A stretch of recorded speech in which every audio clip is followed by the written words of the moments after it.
Hello, and welcome to Hospice Insights, the Law and Beyond, where we connect you to what matters in the ever-changing world of hospice and palliative care. Hospice Audit Series, David versus Goliath, taking on payment suspension and extrapolation. This is my favorite subject, I have to say, Bryan and Emily. David and Goliath, you came up with this, Bryan.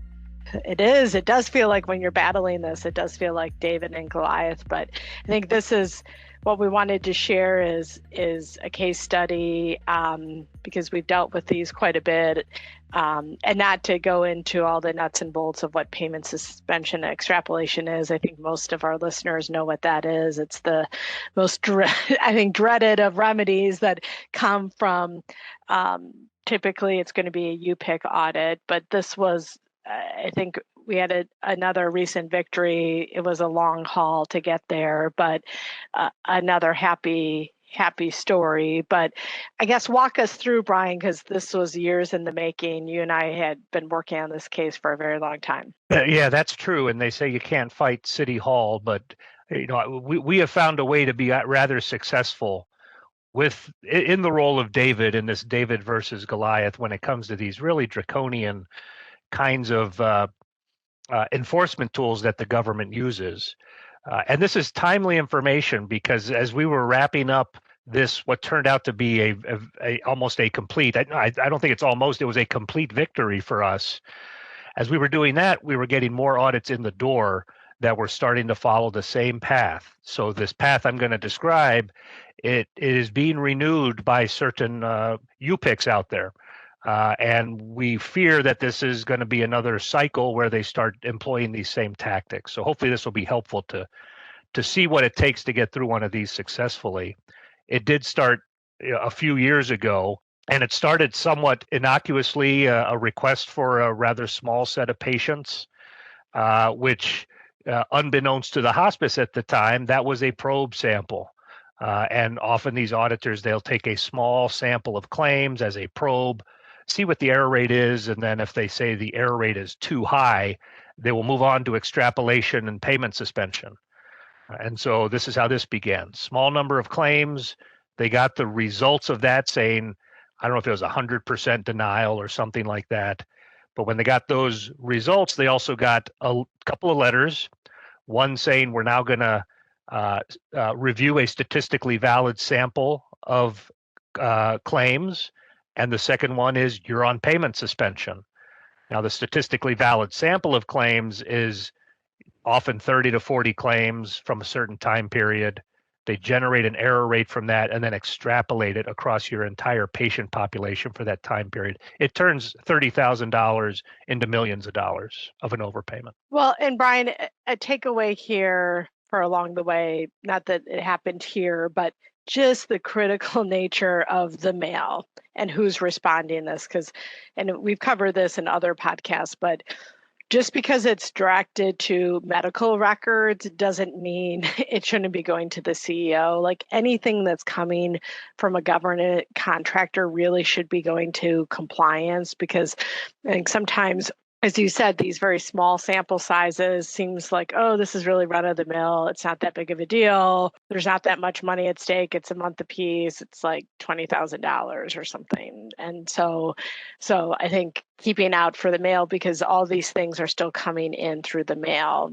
We know ADR process is a lot more automated, and there's a lot more communication through NGS Connect or, the similar interface that other contractors have, but just a word to the wise there. Yeah, and with the extrapolation, they're really putting, in most cases, your entire revenue at risk, because if they review that statistically valid random sample and find a 50% error rate over those samples from a 2-year period, they'll extrapolate it and say, really 50% of what you got paid over those 2 years, you got to pay it back. And that's how it becomes millions. Well, and Bryan, to your point, we say it's cooking the books a bit because that probe sample might be all focused on long length of stay. You get 100% error rate, but everyone they looked at lived 2 years. But then they use that high error rate to say, oh, now we're going to look at everyone, right? And so it's not just your long length of stay, it ends up being your whole patient population, but they got in the door with that high payment error rate on that probe sample. So right, it's a disconnect that we point out throughout the process as we go through this. And as if that is not bad enough, along with it comes payment suspension. And Emily, you've had some experience dealing with payment suspensions. Kind of, why don't you walk us through what a payment suspension is and how that kind of works out for these kinds of situations? The regulations that apply to these audits do permit the CMS or CMS contractors to impose a payment suspension in really two primary scenarios. One is where there is a pending audit, and the initial review in that audit shows that there is a likelihood that there has been an overpayment. And the second scenario is when there has been a credible allegation of fraud. And I've seen payment suspensions come up under both of those.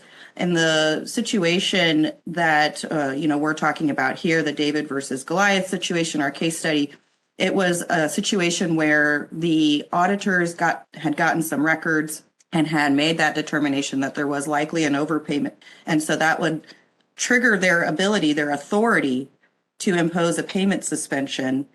Payment suspension is really to capture those bad actors that are in the program, but unfortunately, sometimes that net is cast too wide and pulls in some providers that have these difficulties that we have to help them with. And it's unfortunate for the smaller providers who can't withstand it because there's really no appeal option. You do get the opportunity to file a rebuttal. In most cases, you want to do that. You want to go through that process, but it's somewhat unlikely that they will lift a payment suspension before that audit is complete. And that audit can take a long time. The payment suspension initially will last 180 days, but there's authority in the regulation for it to be extended out until that audit is complete. And then on the credible allegation of fraud, that's kind of a separate process, and it could actually originate through interviews, patient interviews, or even caregiver interviews. And so that's another avenue on which the payment suspension can be imposed. But if your hospice is not able to withstand a payment suspension, there's really no remedy available to you, because some providers have tried to go to court to put that payment suspension on hold and overwhelmingly have not had success in that area. So it can be a death knell for providers. A lot of folks don't understand it is 100% payment suspension, even though you'll ask for it to be partial or be focused on the patient population they're concerned about, like long length of stay or something like that. They're oftentimes not open to limiting it. So, and that's the challenge as hospices. 90+% of our revenue comes from one payer. So when this happens, it is significant. Now, let's not confuse this with the denial of payment for new admissions. That is a survey remedy. Those are rarely in effect all that long, but that too has pretty significant cash flow impacts on folks, because hospice is so heavily tied to Medicare payments. And so, but payment suspension, as you said, 6 months is the minimum, and oftentimes it's renewed. I know, Bryan, in other payment suspensions, we've had pedal to the metal trying to push it to be lifted sooner, but even in the best of circumstances, it's been close to 6 months trying to ride that out.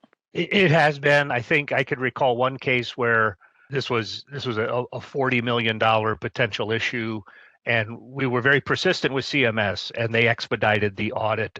And I think that ended up being maybe a 3.5 month payment suspension, because we just were able to persuade CMS that anything more than that, and this hospice will be out of business before it can even appeal. And fortunately, in the case we're talking about now, the hospice was able to withstand a payment suspension and go through the appeal process, redetermination, reconsideration.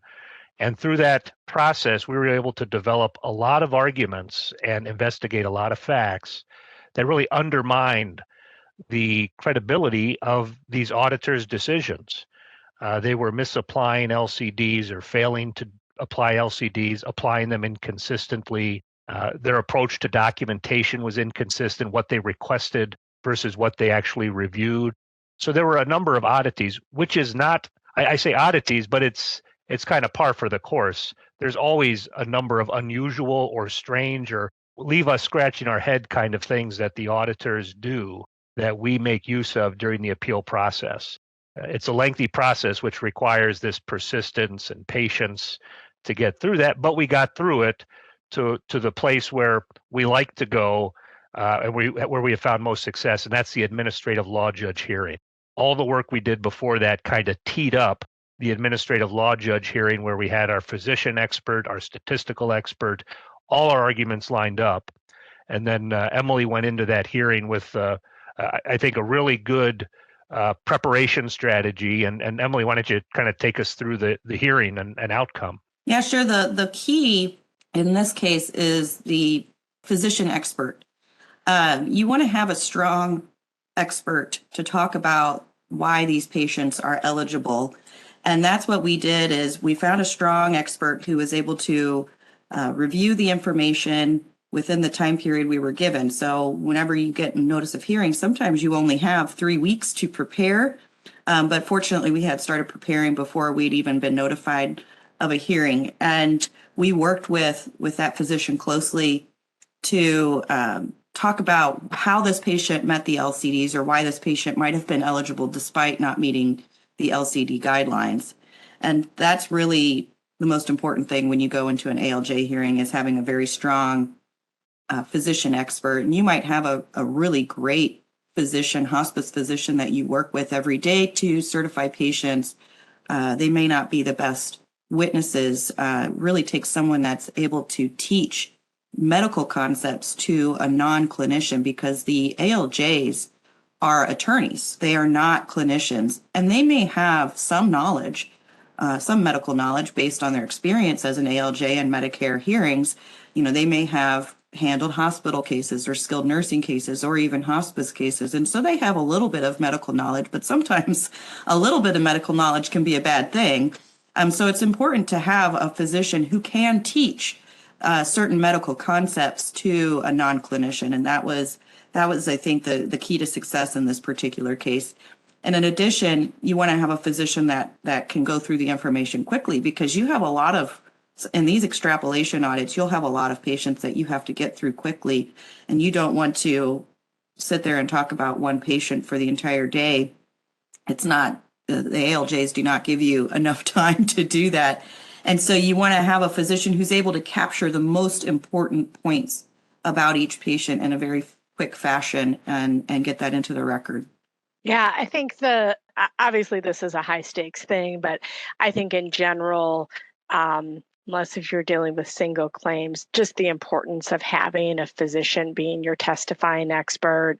Sometimes people will use, as you said, Emily, an internal physician, but I think when you look at the skill sets people need to have to be really persuasive to an ALJ, those are not always skill sets that your internal physician might have, right? Because what you're hiring that person to do is a leadership role within the organization. They might not be or really have a desire to be an advocate in the same way that might be needed for these hearings. But I think it's just incredibly important and really well credentialed to board certified. And I think as ALJs, there's some that are getting peppering more and more questions. And so you have to think really well on your feet and, you can't control where the questioning might go, right? So I think really, really helpful. So I guess as we close up here, Bryan, you always cross your fingers, and this went to a 0% error rate. So the fact the extrapolation was not thrown out ended up really not mattering because we won on all of the individual claims. I think maybe the closing question I have for you is, the common question is, well, what's my recourse? So you suspended all this payment and I had to undergo all these legal fees and time and all this stuff. And it's almost when you get a victory like this, it's like, well, of course, why did this happen in the first place? That's where I think a lot of people laugh. It's not maybe as I'm doing cartwheels down the hall, because you're like, well, why did I have to slog through 4 years of this? It seems unjust. Yeah, it does. And unfortunately, that's the way the system is set up. There are these opportunities to try to cut short some of these measures. Emily, you've had success turning back a payment suspension, which I think is nearly unheard of. We've all had success with every extrapolation that has come our way, but to try to cut off the process, I guess nipping it in the bud is very, very difficult. You need that patience to take it all the way through. And looking back, Emily might have been too modest, but Meg, you said it here. Every single claim denial was reversed based upon the advocacy Emily and our expert physician did. 0% error rate. And you look back and say, why did I go through all this if it turns out we did nothing wrong? Very frustrating, but kind of part of how the system is built around it.